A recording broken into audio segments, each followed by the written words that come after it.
I never thought this day would come.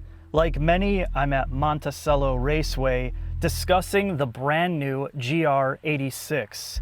It is shared with the BRZ. It's the same broken record as the last generation. This has been updated and changed. So you're gonna wanna know what's been done and how that translates into a driver's car experience. So let's get started.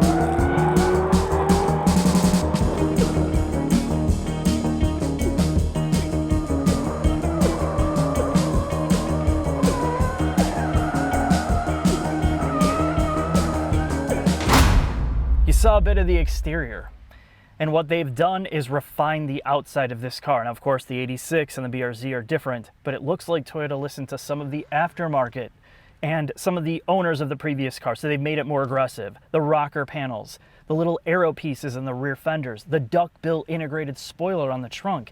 These are nice touches, and it's a welcome addition, but this is more of an evolution than a complete changeover. And it's much the same story on the interior space. The door panels, the dashboard, the interior layout is almost identical in many ways, and it's a very purposeful interior, something that the original 86 had in mind. The Toyota and Subaru engineers wanted something that was mostly a pure driver's car, so low glare materials on the dashboard, on the upper parts of the door. You didn't want a ton of reflective surfaces, gimmicks in here, so there's no piano black. There's no fancy pants alloys. The only thing you see is Alcantara on the seats with the premium trim level, and a little bit of leathers where you need it, like on the steering wheel or the shift knob if you opt for the manual. Now, the HVAC controls and those buttons look a bit more modern, less generic. And then you get to the Subaru stuff. Like in the automatic, you get the EyeSight module, which of course Toyota doesn't use the branding for that, but it's a lot of the Subaru technology has been added back here, or added to this car for those who want it for safety systems. The manual, at least in this case, does not have that. Now, the things that are retained that are ultra important. What is this? Oh, it's a parking brake, a manual one. There's no digital switch. It just, you pull it and you go. It's amazing, and there's little things like that. If you would have asked me 5 years ago, I'm like, yeah, this is kind of cheap. I wish they'd tart it up. Now, please, don't touch it. Leave it simple. It's amazing. It's affordable.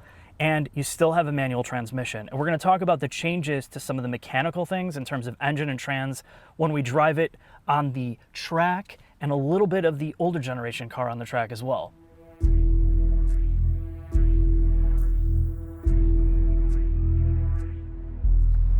There's no paddles? Yeah, they didn't add them. What? Yeah, they... What is it, the right? No. It's not even right. This is gonna suck.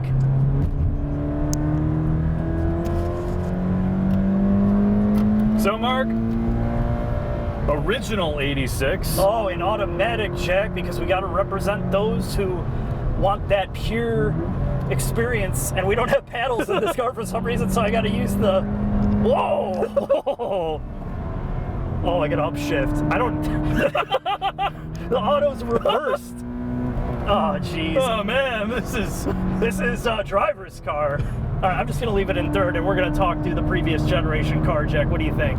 So, it's nice revisiting this car. It's still a great car to drive on the track. It's super rewarding, but its deficiencies as time has moved on are more apparent. It doesn't trail brake, it does not rotate under braking, though you can drift this thing to your heart's content with throttle if you manage to unsettle it enough. It rides pretty well. It's still a very usable car. It's not that quiet, but again, in this price category, around $30,000, it's probably the most driver-centric car that you could own daily. And it's got a sound tube. Yeah, it doesn't have fake engine noise, which is a huge perk. What do you think of this engine? Kind of walk me through it. It's a dog. I mean, honestly, it's just... it's so underpowered, and you know, you would think a naturally aspirated car would have this great engine, and it just doesn't. I think that's always been the deficiency of this car. I mean, everything else is great about it. I mean, you can just fling this thing around like an animal, go flat out. It's a total momentum car. I don't know how you just shift for me, dude, because I don't know how to drive an automatic apparently. And the benefit is you can have a friend drive this for you while I focus on the steering. Oh, I got myself out of that one. Oh, yeah. Dude, handle the shifting. Now, this is going to be a new trend. My TikTok account, dude, is going to blow up after this. Yeah. Okay, so what else is there to talk about, Jack? Well, with the last car, particularly the TRD variant, Mark, as I shift for you, is the last You're car. in the wrong gear. Oh, man! Oh no! Yeah! Yeah, as we learned before with this car, the TRD, that was like the closeout car. Tons of grip, completely opposite from where it started, and it was so buttoned down. And getting back in this, you know, it's a reminder of how many things were left off the table to make this a great car. And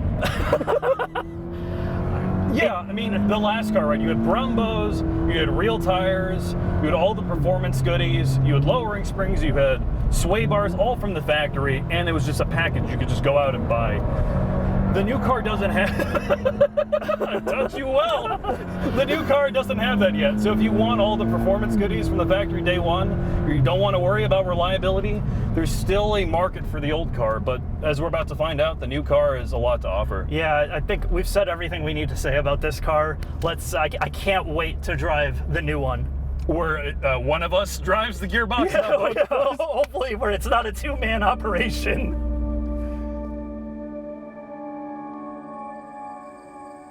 Now, before we head out on track, there are a few technicalities I'd like to cover.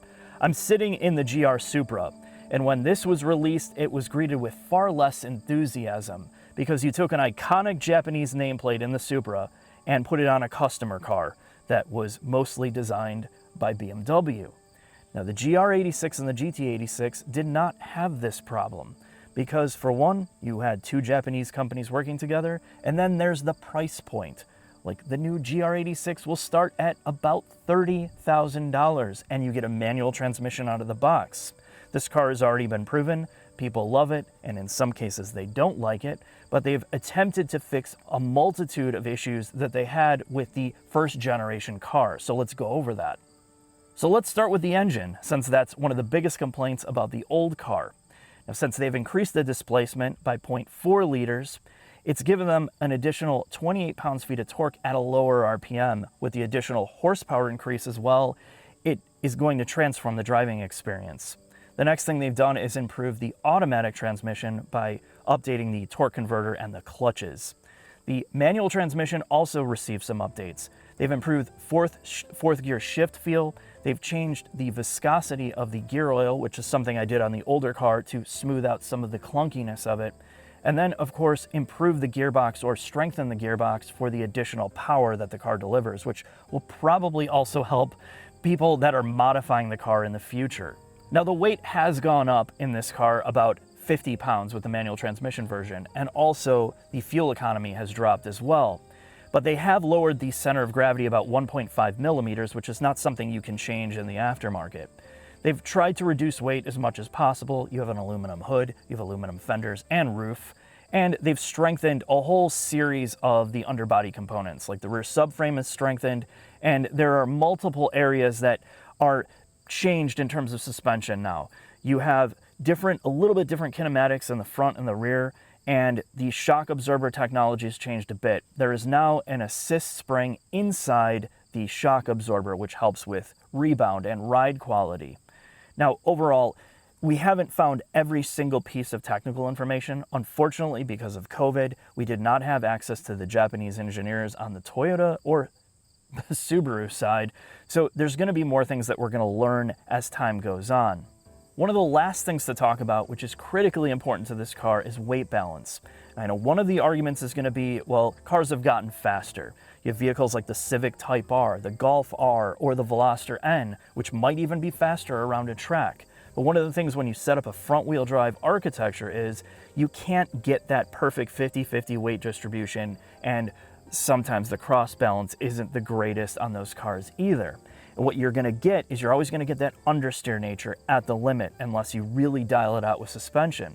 With this car, right from the factory, you have that 50-50 split and that near 50-50 cross balance. And when you're driving it, what you get is this natural rotation from the car. And with the 86, it feels a lot like those old BMWs where you can just get it into that real natural slide and control it. You have this huge window of control. And that's what makes this car special to drive that some of the faster front-wheel drive variants can't do. So if you prefer that kind of driver-centric feeling, that driver-focused feeling where you can work with the car's limits and learn from it, that's why the 86 is special, much like the ND2 Miata and of course the S2000s. Now, last thing to talk about really is there is a ton of carryover stuff here. You see it under the hood. It looks like the front suspension, or at least the shock towers, are almost identical, so suspension should be easily swappable. And the brake size between the front and the rear is also identical from the old car, which means if you have a big brake kit, it's probably gonna fit on here, and some of those things may work. Now, of course, we haven't measured them, and I'm gonna wait for the aftermarket to confirm that, but I think there's enough new here to make it feel new, and enough old to make it feel familiar. So let's head out on the track and see how it drives.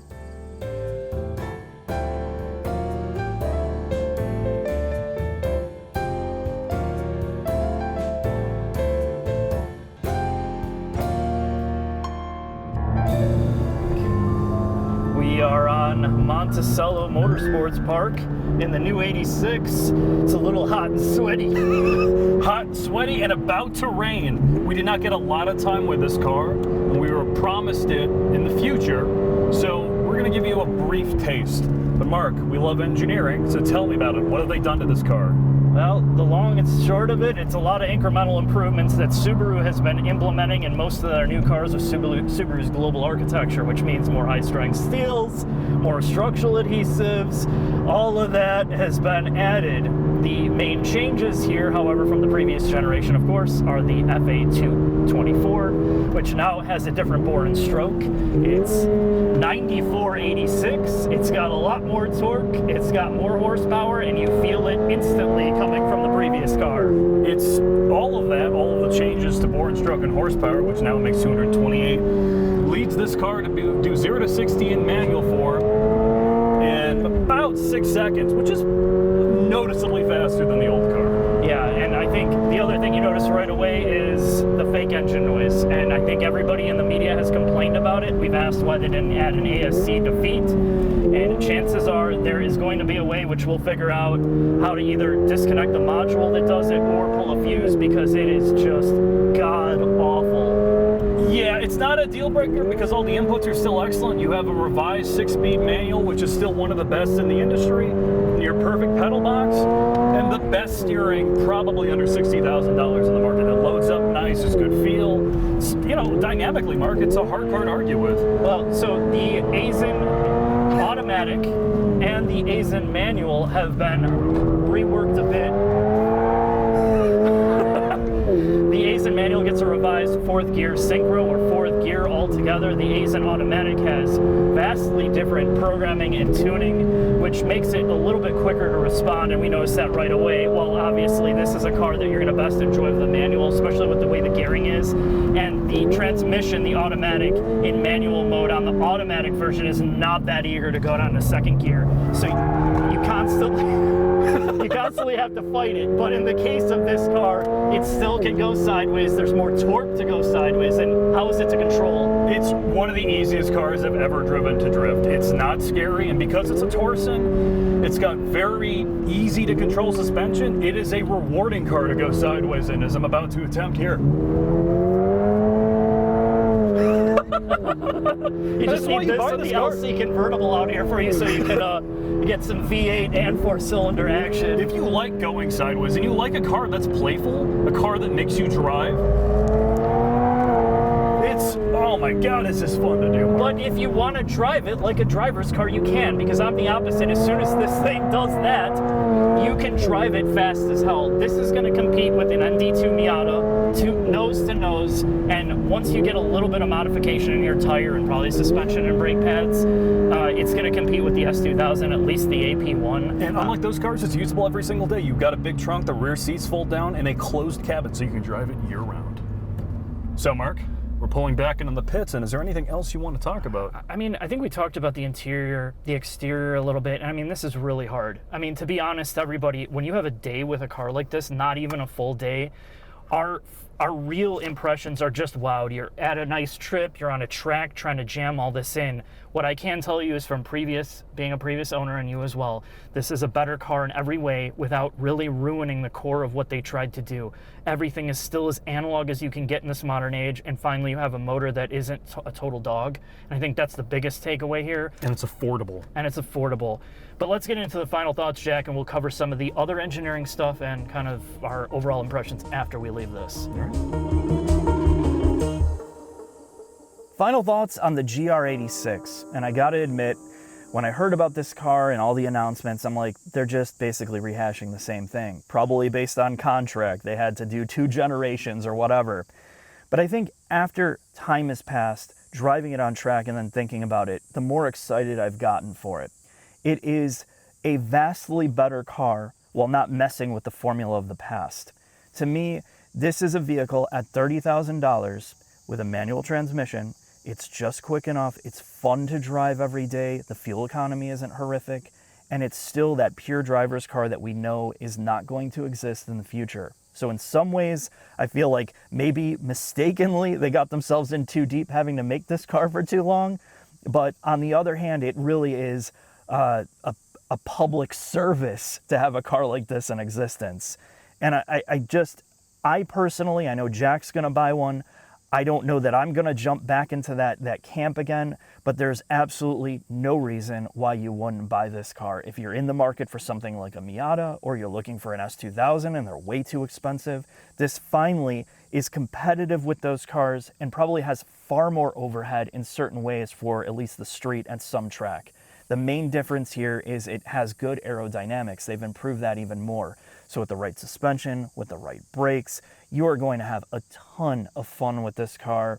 And it's one that I personally, at least at this point, not knowing reliability, it would be something that I would keep for a long period of time. And you know it is not going to bankrupt you. So I look forward to getting this in my hands and spending more time with it. Of course, all these initial first drive videos are gonna be, people have small windows with them. So don't take it as gospel. Let's see what it's like when we get it out on the street and really drive these things later on. Thanks for watching. I'll see you next time.